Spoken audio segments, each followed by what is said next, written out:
Alright YouTube, it's time for Occult video number 51 on the topic of necromancy. Now I was saving this topic for a rainy day. I've covered a lot of philosophical topics. This one's more on the hands-on side. There are different kinds of necromancy, and I think often people forget this. They think of either necromancy in the sense of literal, like raising a zombie or a mummy or something like that. Necromancy in the physical sense, or they just think of it as like getting an oracle and rising a specter from the grave in sort of the Grand Grimoire tradition or something to answer questions. Those are both perfectly legitimate concepts within necromancy. There's the physical resurrection of a body. That is, a person's soul, in some way, their essence, has been put back into their decrepit body. The body has been raised. Or the body can also be raised as a form of golem. Now, if you look at, especially in Jewish mysticism, there's the concept that by using certain sacred names and seals and rituals, you can take like a clay humanoid figure, raise it up so that it becomes sort of a servant of sorts. You have the Golem of Prague you might think of. You could do this in a general sense as well to a dead body. That is, it's literally nothing more than an animated thing that happens to have once been the vessel in which the human essence was located. There's also necromancy in the sense of, raising a ghost or a spirit or something in a graveyard, get it to answer your questions, tell it to do things in some cases. There's also, within Eastern philosophy, there's also the concept of the hungry ghost, a very nasty creature that's sort of on the lowest rung of existence. It's even below demons. It's tormented constantly. You fuse this with demonolatry, as you may be wont to do, then you could imagine sicking one of these on some sort of victim to sort of vampirize them in some way or manner or form. Within necromancy, though, most often when we find these rituals, they're actually rather positive. Not in the sense of like, oh, I exorcised this tormented spirit from the location, and so now I can find its happy place. Sort of the New Age psychic sort of stuff. But in many ways, in Renaissance literature, it's most often treated, you're not raising a literal dead body. That's sort of the voodoo side of stuff. You're raising the spirit for some purpose to derive wisdom or something like that. It's literally no different from summoning demons in order to glean information from them. Some of this material, of course, is meant to be symbolic in form. Others mean it more literally.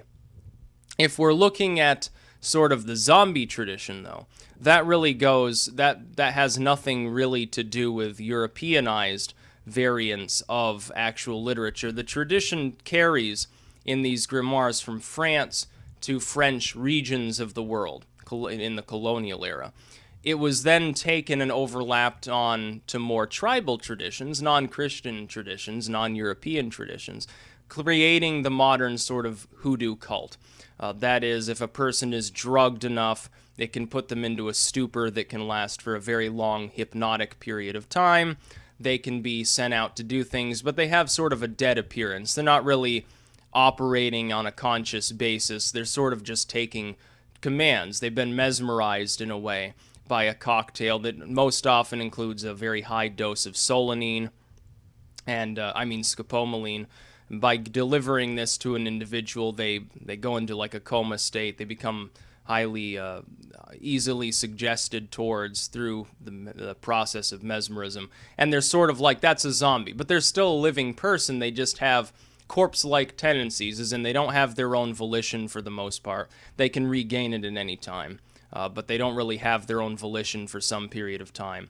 They would appear sickly, corpse-like. Their body temperature would be low. They'd be all fucked up.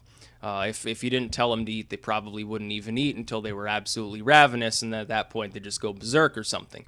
And so you can control a person like that if you know what you're doing, I suppose. I'm assuming that mostly it's hit and miss, because often I can imagine the person dies in the process of giving them such a high dose of these materials.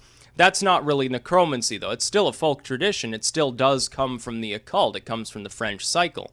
However, it's different from the kind of necromancy we were speaking about. When we're speaking about the sort of darker rituals of literally raising a literal corpse, not a plaything, not a golem, not somebody who's still alive and just in a suggestive state. I mean a literal corpse being raised up from the grave for some purpose. That's totally different. That's far more mystic. More of a European or Asian tradition. And then you have, of course, the communing with spirits, which would still be part of necromancy. But again, it's a different tradition. These are three entirely separate sort of facets of the general concept of necromancy. One of them is easily explained away as a mundane phenomenon. That is, you've mesmerized a person with enormous doses of hallucinogens. That would be sort of the rational, the skeptic's description of what's going on there. That's explainable. It's also not really technically necromancy. Then you have the spirit sort of communing with spirits. Some people wouldn't really regard that as necromancy, but that's more of the authentic tradition. The dig up the dead body and rise it from the grave like Frankenstein sort of stuff is different. And then you do have that fictional sort of idea of taking a corpse and reanimating it. You haven't necessarily done anything mystic to do so. The overlap with Mary Shelley's Frankenstein is really sort of a pre-modern industrial era science skeptic look at necromancy as a semi-rationalized topic. You could write an entire tome analyzing it from that perspective. That is, it's the distrust of science, the fear both of mortality and losing mortality, which is involved. I think that fear also plays into more traditional necromantic ritualism as well. That is, there's the sense the person doesn't truly want to be bereaved of their ancestor. Here's a mystic way in which you can commune with them. The person wants some sort of supernatural power to overcome a foe. They are good, their foes are absolute evil, and at the 11th hour they manage to raise an army of dead bodies to fight for them or something. And therein lies sort of the tradition of necromancy. Now you can take it as a skeptic. Of course, I do not happen to believe that it is possible using any occult force currently understood by man to literally raise a dead, decomposed body or an enchanted skeleton or something like that. As far as communing with spirits goes, some people believe in spirits, some people don't believe in them at all. Most people in the world do believe in some sort of ghostly phenomena, especially with regards in Asia to ancestor worship. Whether you're seeing them as a corporeal sort of apparition or not really makes no difference. It's the presence is felt anyway. It's part of their traditions. And so these are sort of the bases of necromancy.